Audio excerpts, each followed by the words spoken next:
पापा ये जो आपने अभी मिट्टी के बर्तन और बाज के बारे में इरशाद फरमाया और नाम भी इरशाद फरमाए, तो क्या अशिया के नाम भी रखने चाहिए? और आपने भी किसी शय का नाम रखा है पापा? सरकार सल्लल्लाहु तआला अलैहि वसल्लम की तो बहुत सारी चीजों के नाम पड़े।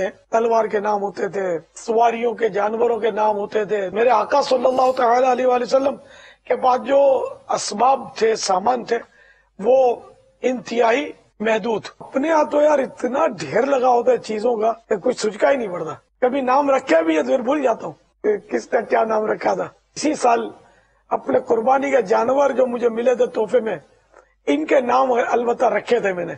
अब मगर फिर किसका क्या नाम है, अब ये अब झंडों का नाम, तो डायरियों का नाम, तो बर्तनों का नाम, कुछ सोचका नहीं पड़ता। अफसोस हमने दुनिया का इतना सामान जमा किया हुआ है कि किसका क्या नाम रखे और कैसे इसको याद रखे। अब इसको मतलब आदमी लिख ले, अब किस किस पर लिखे?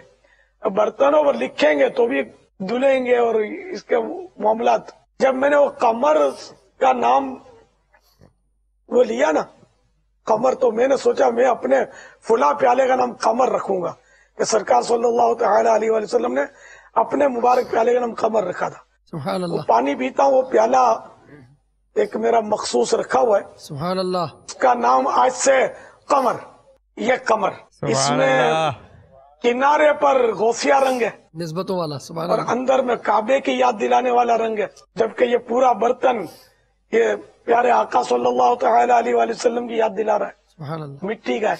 बाबा जान, क्या आपकी मुरादी शख्सियत इंसानों में से है? ला, क्या आपकी मुरादी शय का आज के मदनी मुज़ाकिरे में तज़किरा हुआ? नअम, प्यारे पापा जान, क्या वो बर्तन है? नअम। वो बर्तन आका सल्लल्लाहु अलैहि वसल्लम का बर्तन, प्याला मुबारक है। जवाब दुरुस्त है। सुभान अल्लाह।